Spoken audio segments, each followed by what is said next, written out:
ধূপগুড়ি শহরের সৌন্দর্যায়নের জন্য অর্থাৎ ধূপগুড়ি শহরকে সাজিয়ে তুলতে একাধিক পদক্ষেপ গ্রহণ করেছিল ধূপগুড়ি পুরসভা।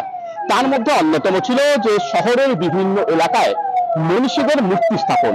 পুরসভার তরফ থেকে বিপুল টাকা ব্যয় করে সেই সমস্ত মূর্তি স্থাপন করা হলেও সেগুলো কিন্তু সঠিকভাবে রক্ষণাবেক্ষণ করা হচ্ছে না। মূর্তি নিয়ে তাদের প্রতি অবমাননা করছে, অসম্মান করছে। ধূপগুড়ি পৌরসভা তো নিজে একটা আবর্জনা স্তূপে পরিণত হয়েছে। আর এই সমস্ত মনীষীদের ছবি যেখানে যেখানে লাগিয়েছে, যেখানে যেখানে সেই সমস্ত স্ট্যাচুগুলো আছে, তাদের প্রতি যত্ন না নেওয়ার ফলে সেগুলো অপরিত্যক্ত অবস্থায় বর্তমানে রয়েছে। এবং সেখানে পরিষ্কার পরিচ্ছন্ন করা হয় শুধু দেখনদারির জন্য। তাদের জন্মদিনে একটা করে মালা গলায় দিয়ে আর সেখানে গিয়ে পৌরসভার আধিকারিকরা ছবি তুলতেই ব্যস্ত। আজকে আমাদের পশ্চিমবঙ্গের শিক্ষার যা অবস্থা, আমরা যদি ভাবতাম যে আমাদের শিক্ষার জন্য আমাদের সব বিদ্যাসাগরের যে অবস্থা, আমরা যে সবাই নিজেরা দায়িত্ব নিয়ে যদি আজকে এটা পরিষ্কার রাখতাম, খুব ভালো লাগতো। হ্যাঁ, হেলে গেছে অনেকদিন আগে মিডিয়া দেখাচ্ছিল, হেলেই পড়ছে না।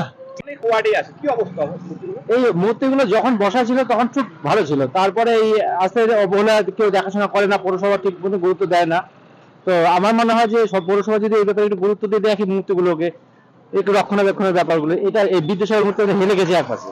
তো প্রত্যেকটা ওয়ার্ডেরই প্রত্যেকটা মূর্তি একই অবস্থা। দায়িত্ব যদি আমাকে দেয় পৌরসভার থেকে চেয়ারম্যান, অবশ্যই চেয়ারম্যান আমাদের পৌর বোর্ডের হচ্ছে হেড অফ দ্য ডিপার্টমেন্ট, উনাকে উদ্যোগ নিতে হবে এবং উনি যদি আমাকে দায়িত্ব দেয়, কারণ পৌরসভার আইন অনুযায়ী হচ্ছে চেয়ারম্যান যাকে যেটা দায়িত্ব দিবে সেই সেটা পালন করবে। চেয়ারম্যানকে আমি অনেকবার অনেক বিষয়ে দায়িত্ব নিতে চেয়েছি, ওনার কাছে আবেদনও করেছি, উনি কখনো আমাকে সেই দায়িত্বগুলো দিতে চায় না। ধূপগুড়ি পুরসভা এই সমস্ত মনীষীদের মূর্তি নিয়ে আদৌ কি পদক্ষেপ গ্রহণ করে সেটাই কিন্তু এখন দেখার বিষয়।